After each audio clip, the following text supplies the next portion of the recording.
I would like to now bring up the folks that actually make it happen. Because without these people, we couldn't do it. I got a business to run, I got a family just like you do. It's these three folks here that we're about to bring up. I'm going to ask them a handful of questions so you can get to know the people that actually make the Tennessee Conservative run, because it ain't Brandon Lewis. I'm just here to tell you. I put the money in, I try to keep it funded. That's about all I do. And I read the news, just like a talking head on TV. I'm like, I can't believe this crap. When Jason sends it to me, I'm like, this is crap. What is this? These are Republicans. What's this going on here? And so I'd like to ask Jason Vaughn, David Still, and Olivia Lupia to come up here. We got 3 stools, and you're gonna, Frank Sinatra never moved the piano. He said he refused, but y'all gonna have to move your stools over here. And I'd like to just ask them a few questions and give them a few moments to talk to you about what it's like reporting on your government each and every day. And then we'll have a couple of closing remarks. So please, make the folks welcome that actually give you the news that you read, that you've told me you appreciate. Don't tell me tonight. Tell them. Make them welcome.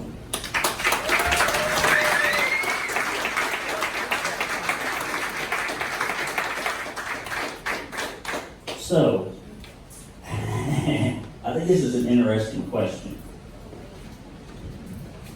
I would like for all 3 of you, succinctly, for Jason, this was easy. He'll give you a 3-word answer to a 4-minute question. Now, let me introduce them first. Jason Vaughn, if he were not here, and before I even do this, I'm a man and I'm stupid, and I have the emotional intelligence of a snail. I would like to thank my beautiful wife, who she will attest to this. This guy's pretty dumb. I think he might have been raised by wolves. She likes me anyway. If it weren't for her allowing me to waste a whole bunch of, to wisely invest a bunch of money in the Tennessee Conservative out of anger and fear and loathing during 2020, can you imagine having a wife that's like, yes, would you like to throw all this money in the trash that you'll never get back? Oh yeah, that's fine, honey. I trust your judgment. There's the woman, and she's amazing. Thank you. Anyway, Jason Vaughn, I found him. I did. I found him, and he found me, and he probably wishes he hadn't, through like an online ad. Yeah, like Monster or something. And the chances of me finding somebody that could do this and adapt to it, I'm going to let you tell your own story. It's like God sent. Because if it were not for him, and had I not found him, and had he not been the first person I found, it's almost like you walk up to the street and, would you like to run a conservative news publication and do most of the work? Yeah. But the fact that I found this guy, I don't think I interviewed anybody else. Me and Kristen went to Panera Bread, and I asked her, I said, what do you think? She has great emotional intelligence. She goes, I like him. I'm like, it's good enough for me. And so, if it had not been that weird, you would not be here. The whole freaking thing, but I think it's a hand of God. And I'll let him tell this story, but you need to thank Jason, because he gets up about 4 in the morning that nobody ever sees, like behind the Wizard of Oz curtain. Give it up for Jason Vaughn. So, I want to ask you, how did you get into this mess? This mentally deranged mess of covering conservative state-level politics that nobody gives a damn about or pays any attention to as a reporter or a staff member. I'll let you take it away, Jason. Well, as Brandon mentioned, I was really not involved in this at all. It was, I probably could have told you who the governor was when we started, maybe. But he called me at the exact right moment in my life for me to start doing this. COVID had happened, oh yes. And my 17-year career had ended. And I'll be honest with you, Brandon, I was desperate.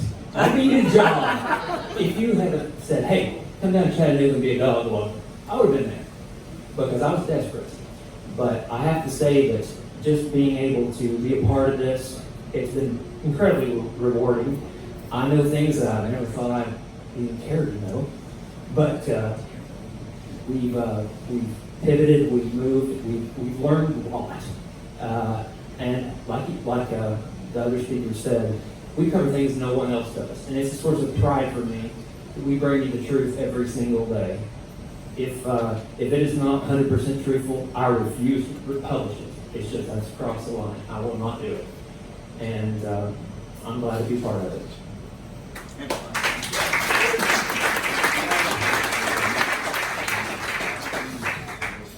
So I did this to myself.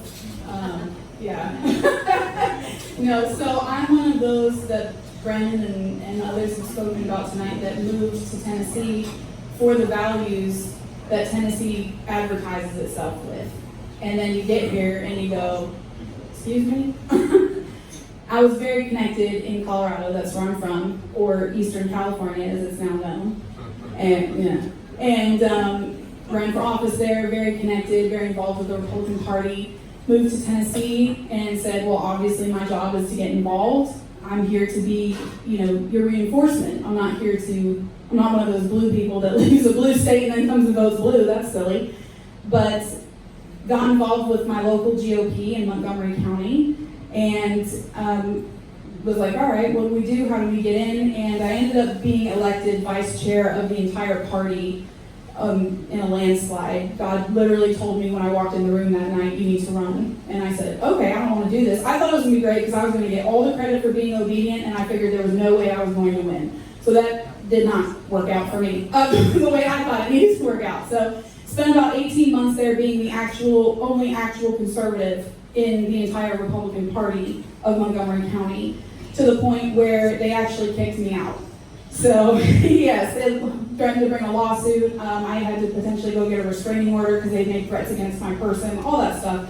And so I've been following Tennessee conservative news basically since the moment I got here, because it was the only conservative news media that I could find in the entire state, which was shocking to me. To move to a red state and have one reliable outlet that I knew was doing the job. So I had met Brandon at a couple of rallies and a couple of things and said, hey, this is what's happening to me. Are you interested in this? He said, yeah. So we wrote it up and I left it and I said, hey, if there's any way that I could possibly be of service to this organization, because what you're doing is so important and I believe so thoroughly in this mission, please let me know. And it was a few months later, I think, and Jason called me up one day and said, hey, would you like a job? And I said, super. And here we are. And I've never looked back and never thought that this is what I would be doing. I've shared this with some of you, but I'm a professionally trained singer and actress. That's what I was doing with my life. I went to conservatory school in Los Angeles and New York, so I've lived in both Sodom and Gomorrah. I had an agent. I was doing work for HBO, and then COVID happened, and everything changes. And when God decides to move in your life, you just gotta hold on. You just hold on, and you say, "Here I am," and you go where He sends you. And here He sent me, and I'm so grateful. Best job I've ever had, the best team I've ever had, the opportunity to do something that makes a difference. And like Brandon said, sometimes we feel like we're just beating our heads against the wall, and there are days where I have to very proactively try not to throw my computer through the window after watching bill after bill after bill get killed, or RINO after RINO after RINO do something that they know they shouldn't be doing. But it matters, it's worthwhile, and I'm so grateful. And I'm so grateful for each and every one of you, because you guys are what helps us make it happen. So I'm grateful for you guys being here as much as I am to be the one behind the screen pumping out those articles for you guys. So thank you.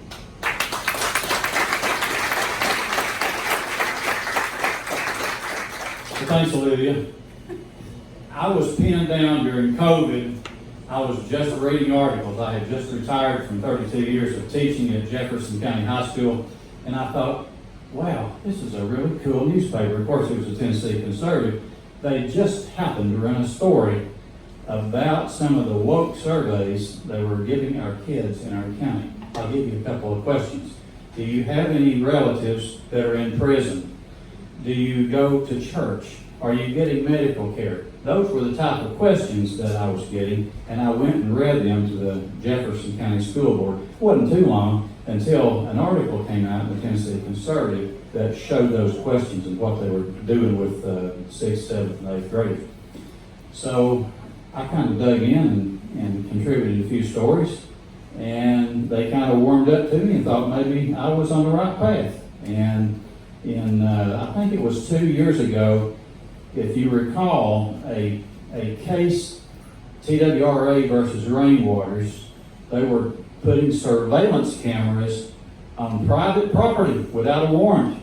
And that was the first article that I put in the Tennessee Conservative. I think it was 2 years ago. Maybe I stand corrected on that. But I'll behave myself, and that's kind of how I got into it. And it's been downhill ever since. And we get paid for having fun. It's a wonderful thing. Thank you. So, what I will prefer, I'm going to ask them what they're hopeful about, because this establishment actually has to make money after 7, and it's 7:39.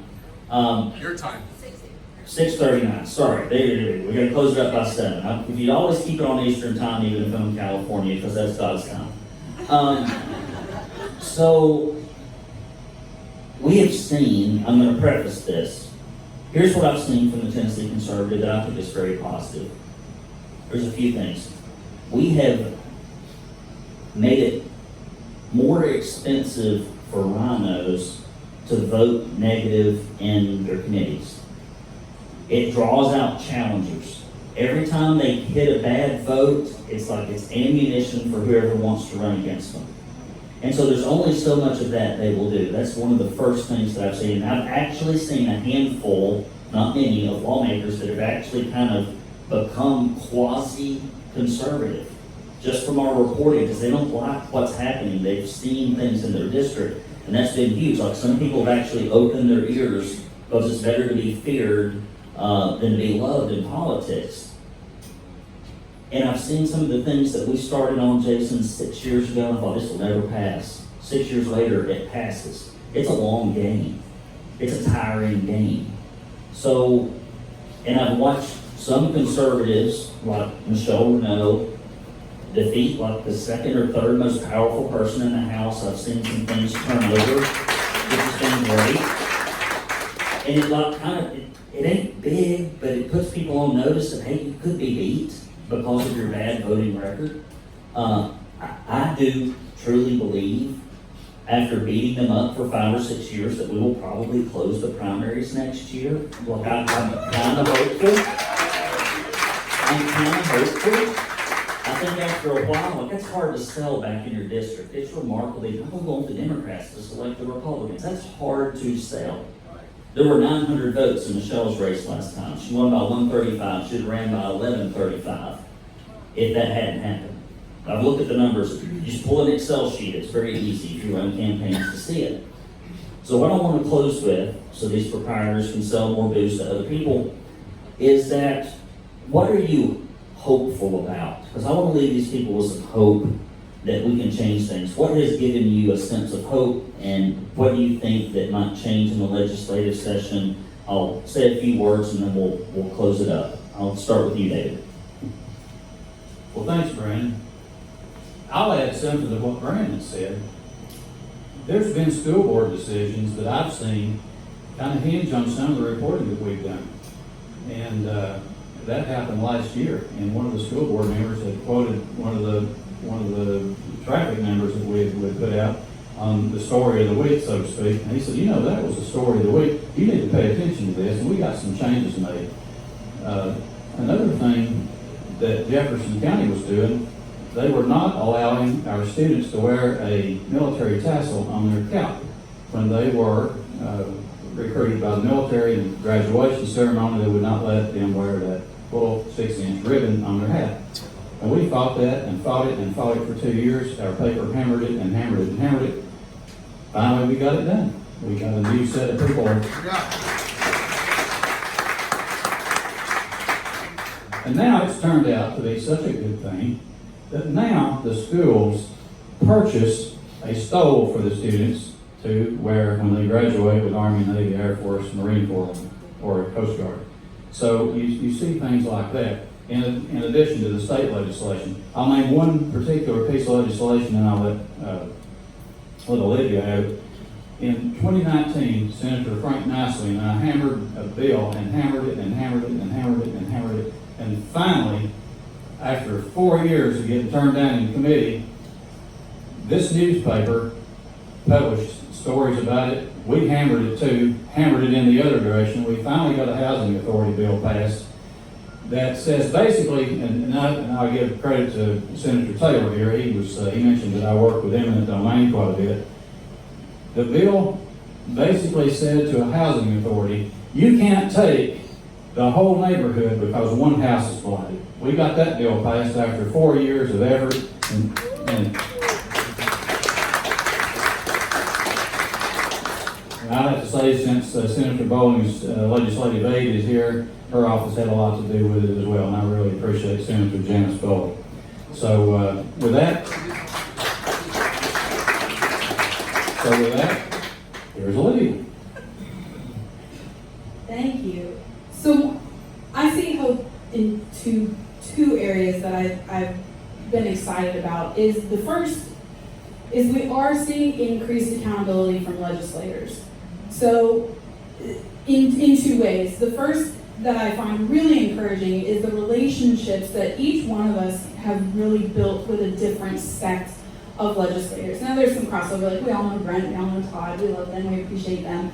But when we can go to each other and say, hey, does someone know so-and-so, or can we talk to so-and-so's office, get this, that, to get the truth, to get the quote, to ask them what's really going on. So to have those relationships out there be flourishing, that not only we can count on our legislators to be communicative with us, that's really important, because I need to know that I can talk to Todd and he's going to give it to me straight, that I can talk to Brent and that he can walk me through things that I may not have seen, or I'm watching literally 15, 16 bills all at the same time someday and I might miss something. So that's really important. On the flip side, which I do consider a plus, I get a lot of nasty emails from legislators, but that's good. It's good because it means we matter and they're watching. And it means when I get an email that says, I demand you retract this, this isn't what really happened, I don't think you should have said blah, blah, blah. It tells me that I have your attention. And it tells me that you're feeling the pressure. So I take a lot of hope from that. It's slow, it's slow work, it's laborious work, it's tedious work, and it is a lot of effort to build those relationships. Especially, like Todd mentioned, we will call you out. We may have a good relationship, but that doesn't stop us from calling you out when you've done something that is anti-conservative or is not living up to what you say you're supposed to be doing. So that's the first thing. And the second thing is to see the engagement that you guys are bringing, that we will put something out and then we will get these pockets of activity that is phenomenal. Things will spread like wildfire, and you guys are the ones that put the pressure, all right, on the committee members to do or not do something. And I will say what I saw, just a specific legislative example this past session, and Todd mentioned this briefly, but the abortion bill brought by Jody Barrett. And we saw that there's no other way to say it, slaughtered by cowardly Republicans who aren't willing to have a conversation to give preborn babies the same protections as born people have.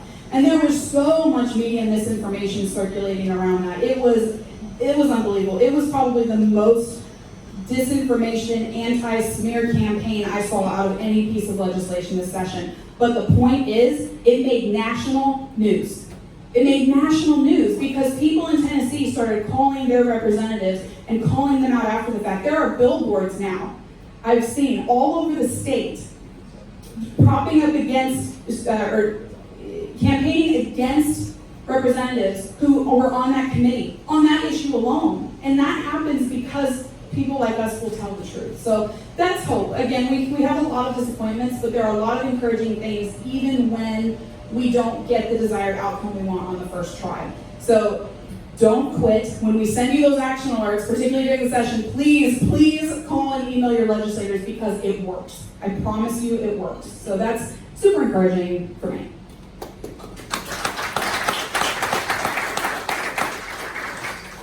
Todd Warner, I owe you an apology. You were one of the supporters of that housing authority bill, and I apologize for not mentioning you when I put it in there. We got it passed in both the House and Senate, and Todd was part of that. Thank you so much.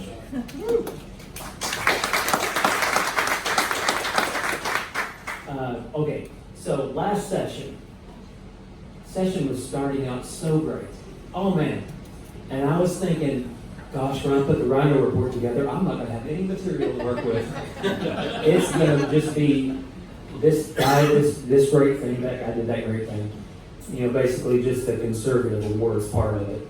Well, by the end of the session, all that changed. So, you guys will have a nice RINO report this year, later on. But, okay, so, just as we do every year, Brandon and I have had conversations about the Tennessee conservative might not make it. You know, we might not see another session. And what are we going to do, you know? And that got me thinking, what happens if the Tennessee conservative goes away? What, with us being the only ones that are doing what we do, what's going to happen? Rhinos will celebrate, and they'll have a big dinner. He's right, probably.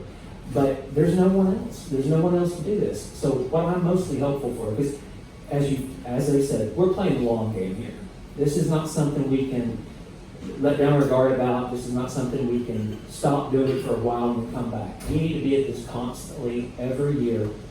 And I'm hopeful that we can continue to do it. That's what I'm hopeful for. And all you guys are making that possible. Appreciate you being here so much. And hope there's a lot more like you in the state to keep us going. Appreciate it. Guys, give them a big round of applause. Thank you very much. I appreciate everything out here. It's just nice, like, we're basically a little confederacy of conservatives.